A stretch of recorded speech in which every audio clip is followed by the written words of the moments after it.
aka Fervent Alchemist, and I'm back here with an update video for Bant Cedh. If you like what I'm doing here over on the channel, give me a big ol' like and subscribe down below. And if you would like to support me, check out my links as well. Follow me on socials, you know, do the thing. Now let's get into the video. It's time to play the game. Yo, what up? It's your boy Kai, aka Fervent Alchemist, and I'm back again with Bant Cedh. Basically the same concept. There is a very hard cap on 4 drops now. Before we get into anything here, I just want to go over the sideboard cards here. So as I go over these cards, I just want you guys to be thinking about these cards in the back of your head. So we got Brainstorm, Stifle, Heritage Reclamation, Voice of Victory, Narset Part of Veils, United Battlefront, Bring the Light.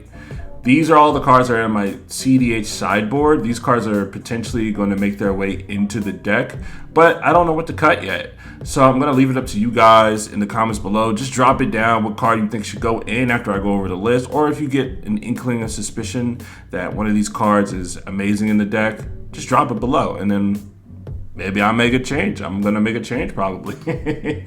I might make it this video, who knows? But keep these cards in the back of your mind. Oh, also,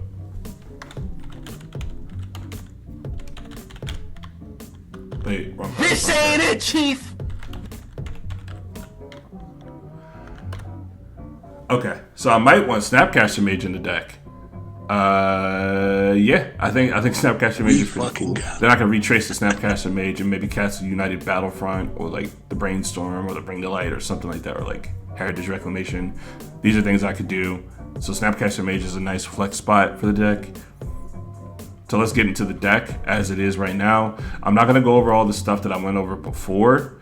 Again, this is just Yoshimaru Thrasios. I've added in the Sylvan Safekeeper for safekeeping. Just kidding. It protects my creatures. It protects like Esper Sentinel, Grand Abolisher, Eternal Will. Yeah, whatever. It just protects creatures.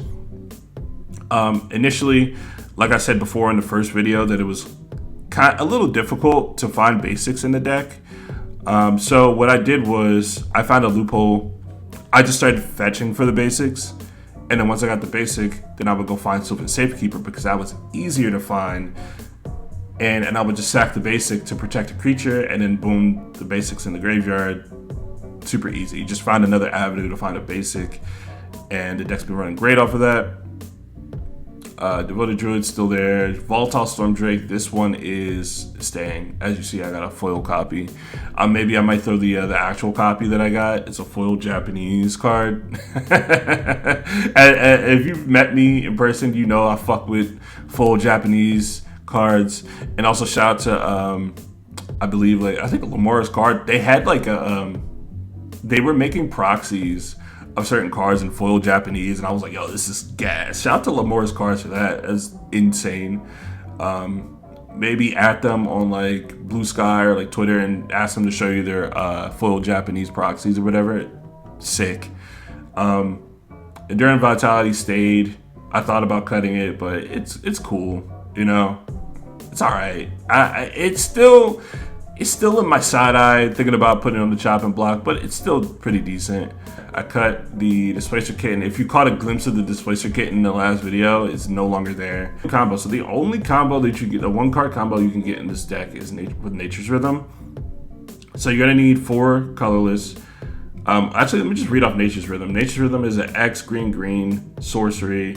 Search your library for a creature card with mana value X or less, put it onto the battlefield, then shuffle. So when you initially cast this, you want to cast X for 4, so that's 6. With your 4, you're gonna go get a Bright Glass Gearhulk.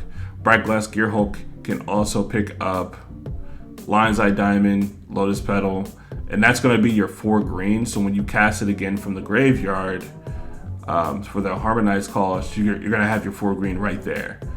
Then after you do your 4 green, you're gonna tap Bright Glass Gearhulk for the Harmonized cost because its power is 4, and then you're gonna go ahead and get Auriok Salvagers, and if you have 2 more mana, you can return the Lion's Eye Diamonds to your hand, and then boom, ya bomb them. Welcome to the bomb factory. Oh, these aren't homemade. They were made in a factory. A bomb factory. They're bomb. Combo easy. And I'm pretty sure there's other stuff here. Like I said, this deck is unfinished. I'm still working through this. So that's one combo that I found with Nature's Rhythm. Card's not leaving the deck ever. Windfall might leave the deck, actually. Windfall might go. I do like it in addition with Smothering Tithe, but sometimes I just don't get there. I do put the mana in the Thrasios, but 4 mana is kind of intensive. So Windfall might actually come out. I added Flare of Denial. After I won a tournament with this deck, maybe I think it was the last weekend of March. And it was a few days after I just made the first video. I won a tournament with this deck. I think I was just I think I had 1 win, 1 draw. Then I got in the top 16, top 4. There were 17 players in that event. I still won the event. Shout out to Nat. Nat had a really good win streak throughout the day. I think they were 3-0 into top 4. But after that day, I picked up a Flare Denial. Then I went ahead and swapped out Snap for Flare Denial because I was like, why am I bouncing a creature when I could just counter it? And I don't really care about Thrasios. This isn't really a Thrasios grind the game out deck. This is more like Thrasios is here. This is your outlet. And that's pretty much it. Thrasios here is your outlet. And if you have 4 mana up and you pass a turn, great. That's cool. But don't expect to untap if you pass a turn or anything like that. Just get your advantage and then move on and try to win. So Thrasios is more expendable in this way. Because I'm not trying to expend any other blue creatures. I can just counter a spell with Thrasios by sacrificing it to Flare Denial. That's one addition. I took out some of the artifact removal pieces. I don't think I added anything else.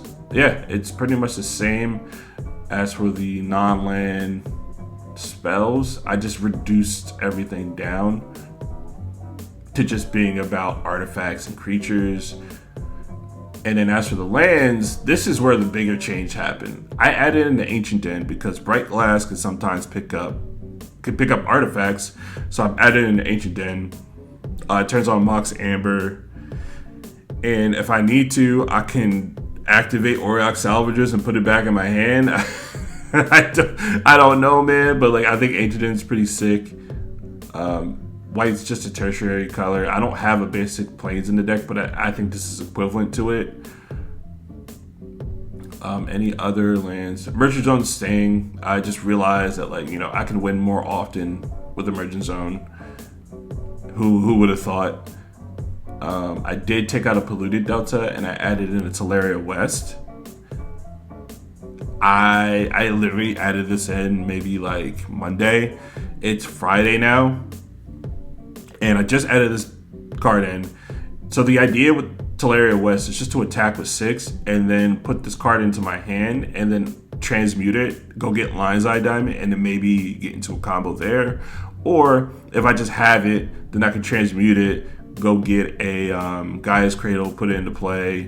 It gets me any land. It gets me Shifting Woodland. It gets me Gaia's Cradle. It gets me basically any 0-drop artifact in the deck. It gets me Pact Negation. It gets me Summoner's Pact. It gets me, I don't think there's any 0-drop creatures. Yeah, it just gets me all these 0-drops.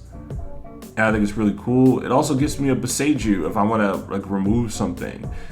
And I don't have to cast a spell. It just transmutes, goes and finds the card, and then it's in your hand. It's pretty cool. But yeah, that's the update video. And as far as the update goes, I want to get into my tournament results since I made these updates. So as of now, and also as of lately, Top Deck's updated their profile page, which is really cool. Shout out to Top Deck for doing this. So it looks like I played in 22 tournaments this year. So I did it for 2025. All formats, only play CEDH, so it's all good. This is my record this year. 17 wins, 38 losses, 12 draws. win rate 25%. That's where you want to be as a decent player. It's just 25% even. That means you win a quarter of your games, which is on average pretty good. 27% conversion rate. I don't know the math behind that one, but I know based off of word of mouth that 25% is where you want to be. And I did win 3 tournaments this year, actually.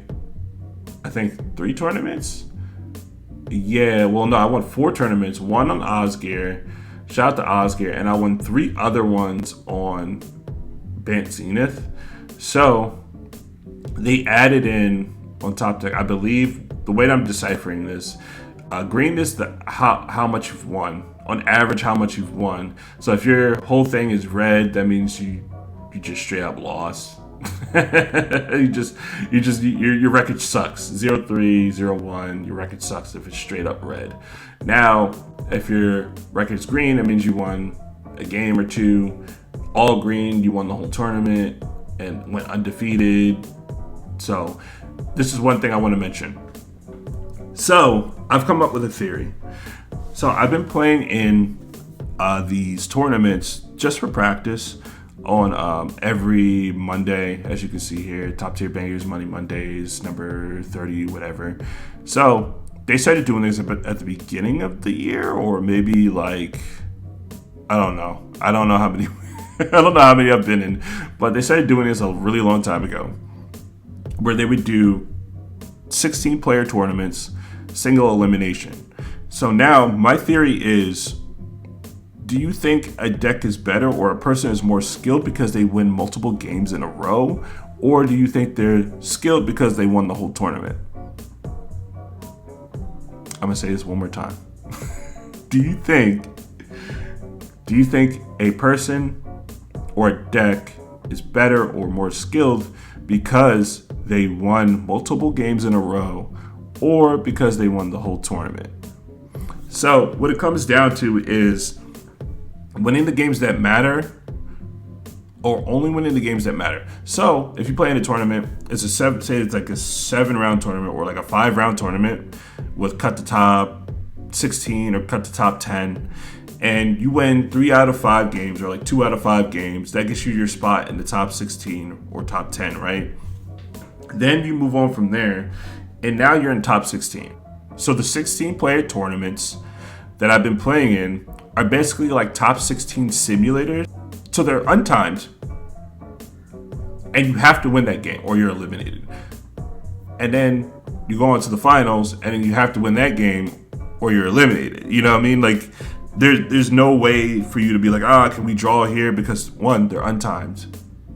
You can't draw in an untimed match, and you have to win it. Like there's no way for you to be like, hey, like, I don't know, I'm so out of this game, I should just scoop. Like you can't even just justify scooping, because if somebody makes a mistake or you get some kind of leverage, then you're gonna win, because that's what top 16 is like. Top 16 is like, everybody's here. They know they're only gonna get to play one game, and this is their last game of the day if they don't win. So some people might be like fatigued at the end of the day. Some people might be like, I just wanna go home. Here, you could, like, you know what I mean? Like I don't really care. I can't pay attention to the game. Stressed out, tired, hungry, like, you know. But like, if you come in initially to the first tournament and you're like, all right, single elimination, it's much easier on your mental. And everybody who entered that tournament is ready to compete, and they know that's the only game they're gonna win. So you get into this like really like grungy like cabal pit where you're just like, oh, I gotta win this game. So I'm starting to think I'm a little bit more skilled at the single elimination tournaments, because when I started playing at Cedh initially, there were these things called Grand Prix. This is like way back in like 2017, 18 or something like that, when I was playing Narumeha, and I went to Grand Prix, New Jersey around that time, and they would used to have like EDH tournaments, but everybody, like, you would start the round, The round would start at, I don't know, maybe like 11 a.m. You sign up, you give them your DCI number. Shout out to DCI numbers. You sign up, you pay your $30. You enter the tournament. You sit down. You look at your listing on the paper on like the gathering point. You go sit down at your table. There are no assigned seats, so you just go ahead and sit down. Then you figure out who's first, and the judge comes over and hands out tickets to everybody. They say you can do whatever you want with these tickets. So what I used to do is say, hey, if we're competing, put all the tickets on the table. And most people way back then, they would be like, yeah, let's put all these tickets on the table. We're competing for all the tickets. Let's fucking do it. So they would give you like 200 something tickets each, and everybody would put the tickets in the middle. And if you lose, you take all the tickets. I thought that was really cool. And I think that's like a point system in Europe, maybe. I don't know. Like, if you you get to bet points or something like that. I don't know. If you know what kind of tournament that is, put it in the comments below, because I actually want to know. But you bet your points. So it's basically like kind of like Star Chips from Yu-Gi-Oh! If you've ever seen or read or played Yu-Gi-Oh! Star Chips. So you got your tickets at the Grand Prix playing Magic the Gathering. We bet all of our tickets. We put all our tickets in the middle. I'd be like, yo, I'm putting all my tickets up. And they'd be like, whoa, this guy really thinks he can win? Oh, he's playing mono blue? Oh, let's crush him. I'm on Thrasios Tim, the best deck in the format. I'm putting all my tickets down. And this was way back. I think it was like in Flash meta. There was still Paradox, Sisay, Paradox, Arkham Dagson. Like, this was that meta. So they'd be like, yeah, I'm playing the best deck in the format. I'm playing Thrasios Tim, the Flash Hulk. I'm putting all my tickets down. I'm going to win on like turn 2. And I'm like, cool. And I usually end up winning those matches. I will win each game consecutively in a row. Like, yo, I won this first game. I won the second game. I have about 2,000 tickets now. Just going crazy over the whole weekend. Just me grinding CEDH the whole weekend and just winning out of nowhere on the Blue Flash Narmeha. and I was thinking like, oh yeah, I'm like getting really good at this format. I'm like, yo, I'm just winning games consecutively. Each game I win. And then I'm thinking in my head like, yo, I think each game that I went into that day mattered. So I can't be like, oh, I want to draw, like, oh, I want to back out of this, or like, oh, I want to concede or something like that. Everybody who sat down to the table knew that was the only game they're going to probably get to play. And they were like, yo, I'm going to put all my tickets down.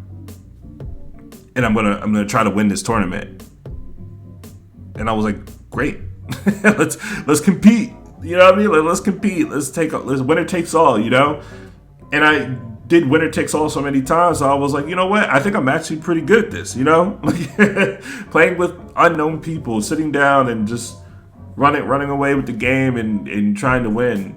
These games matter when you just sit down and you're just like, who are these people? I need to win. I don't know what kind of deck they're playing, because you could have played anything. And you're just coming out on top every single time. I think that takes a lot of skill, as opposed to playing like, I don't know, like 5 games in a day or something like that. Five rounds. You might see the same deck over and over again. And then even like, say like maybe you see like a deck for the first time in game 1, then game 2 somebody else is playing that deck, and now you have a traumatic experience. You have a traumatic experience dealing with this person, so you're gonna take all your frustrations out on this person because you think you know how their deck works, and then they get pissed off, and then the other person wins from under that frustration. Then you get into game 3, you're 0-2 right now. You're like, all right, cool. All I gotta do is just win right now. So I'm just gonna keep a handful of like just game pieces, and I'll just win right here. And then the guy goes, hey, I'm gonna counter all your spells, and then you're cooked because you didn't keep any interaction. And now you're just losing the game because you're completely out of the game now. Now you're 0-3. It's round 4. You have no way of basically making top 10 or top 16 or whatever. You're just here to play the game. It's been a long day. Your friends have a chance to make it top 16 /top 10. And you're just like, I'm just here to play. I'm just here to play the game. And then boom, you win the game. And you're like, cool. It doesn't matter anymore. So like, and then you win your next game, and next thing you know, you're at your spot number 16 in top 16, and you're like, whoa, how did I get here? Then you play your top 16 game, you're like, all right, time to lock in, let's get it. And then you lock in, you win your top 16 game, and then boom, you're in top 4, and the next thing you know, you're in top 4 playing like a 3-hour game, and then boom, you come out on top of that and you win the whole tournament. Does that take skill? I feel like that kind of takes skill. You're going through like a mental battle, like an uphill battle all day. That takes a shit ton of skill for you to do that. You have to battle not only your opponents, you have to battle like your mind. You know, you have to like not give up throughout the tournament. You know? So that also takes skill. But I feel like I'm better at the single elimination tournaments because everybody's more serious when they sit down because they know that's the only game that they're going to play. And everybody's a little bit more serious. Everybody's a little bit more sneaky. Everybody's a little bit more desperate to win the game. And I think I thrive in those areas. As opposed to somebody who's like, I got 10 points. I don't really care about this game. I'm just here. Meanwhile, somebody's like struggling, trying to get, they have like 2 draws and they're just trying to get 1 win so they can just get up on the leaderboard. And the one guy's like, I don't care. Who cares? And it's such a like, I don't even know how to describe it. It's such a clusterfuck of emotions when you have to deal with like Swiss pairings and like playing in multiple rounds throughout the day. But then again, you still got to win the game that matters, which is the top 16/top 10 game. Then you have to win the top 4 game. And that's what these games are like. So you just jump in and boom, you're in a top 16 game. Untimed. Everybody's trying to win. So, as you see here, I won at least 2 of them. I won 1 on the 7th, 1 on the 31st. And let's see. And I also won a in-person tournament on the 29th. Like I said, uphill battle because I lost 2 games. I won 1. I lost. Actually, no. I won 1 game. I lost 1 game. Lost 1, won 1. Then won. Then I drew. Then that got me the spot into the top 4, I guess. It was just a game of averages. There were a lot of 6-pointers, and I just got in there because I just had a higher elo than everybody else, and then I just won the whole tournament. And this is the one that Nat was playing in on Magda, and she had like a really good record. She was 3-0 the whole day, and I just won in seat 4. So yeah, it's uphill battle.